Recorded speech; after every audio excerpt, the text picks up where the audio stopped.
Hi friends, मेरा नाम है प्रतिभा और आप सबका स्वागत है प्रैट्स किचन में।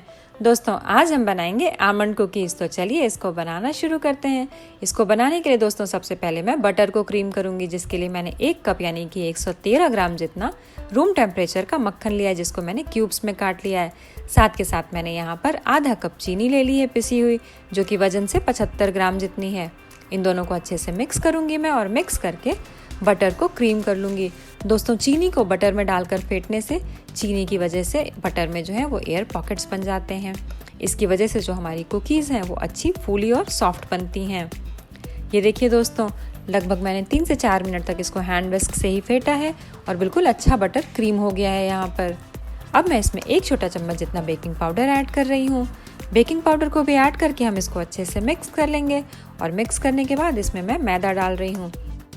200 ग्राम जितना मैदा डाला है मैंने। कप से ही 1.5 कप जितना मैदा है। इसको अच्छे से हम मिक्स कर लेंगे दोस्तों। इस तरीके से दोस्तों इसको यहाँ पर हम मिक्स कर लेंगे। जब हमारा मैदा मक्खन में अच्छे से मिल जाएगा तब हम इसमें आलमंड एसेंस या आलमंड एक्सट्रैक्ट डाल देंगे।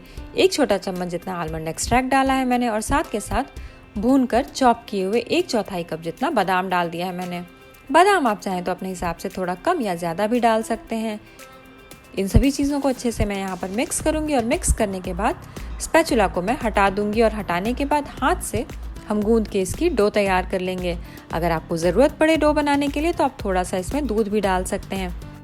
1-1 चम्मच करके ही दूध डालें दोस्तों, बहुत ज़्यादा दूध एक साथ ना डाल दें इसमें, नहीं तो हमारी जो कुकी है वो काफ़ी हार्ड बन के तैयार होगी। बस 1 चम्मच ही दूध से हमारी जो डो है वो अच्छे से गूंद के तैयार हो गई है और बटर अभी इस समय काफ़ी लूज़ हो गया है। इसके लिए मैं कुकी को लगभग आधे से 1 घंटे के लिए ढक करके फ्रिज में रख दूंगी, ताकि जो बटर है वो थोड़ा सा हार्ड हो जाए और कुकी जो है वो बेक करते समय एकदम फैले नहीं। 1 घंटे बाद आप देख सकते हैं दोस्तों, यहाँ पर कुकी डो जो है वो थोड़ी सी हार्ड हो गई है। अब हम इसको बेल लेंगे।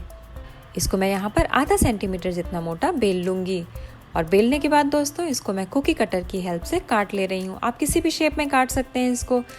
अगर आपके पास कुकी कटर ना हो तो आप किसी ढक्कन या कटोरी का भी इस्तेमाल कर सकते हैं।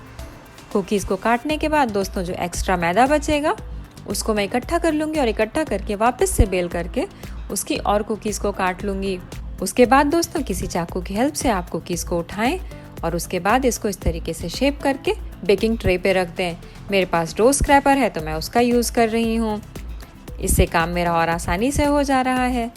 और ट्रे पर कुकीज़ को रखते समय इस चीज़ का ध्यान रखें दोस्तों कि 2 कुकीज़ के बीच में थोड़ा थोड़ा गैप रखें, ताकि बेक करते समय जो हमारी कुकीज़ हैं वो अगर फैलें तो एक दूसरे से चिपके नहीं।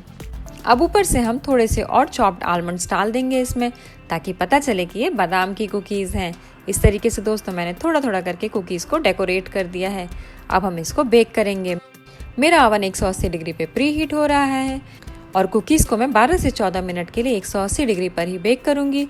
बीच में 8 से 9 मिनट पर ट्रे को रोटेट करना बिल्कुल ना भूलें, वरना एक साइड की कुकीज़ ज़्यादा कुक होंगी और एक साइड की कम कुक होंगी। 14 मिनट के बाद आप देख सकते हैं दोस्तों कुकीज़ बिल्कुल अच्छे से बेक हो गई हैं। अब इमीडिएटली मैं इसको कूलिंग रैक पे ट्रांसफ़र कर रही हूँ, ताकि हमारी जो कुकीज़ हैं वो ठंडी होकर अच्छी क्रिस्प हो जाएँ। कुकीज़ हमारी तैयार है दोस्तों। आप इस रेसिपी को ट्राई करें दोस्तों और मुझे बताएं ये रेसिपी आपको कैसी लगी। अगर ये वीडियो पसंद आई हो तो लाइक, कमेंट, शेयर और सब्सक्राइब करना बिल्कुल ना भूलें। फिर मिलेंगे एक नई रेसिपी के साथ प्रैट्स किचन में।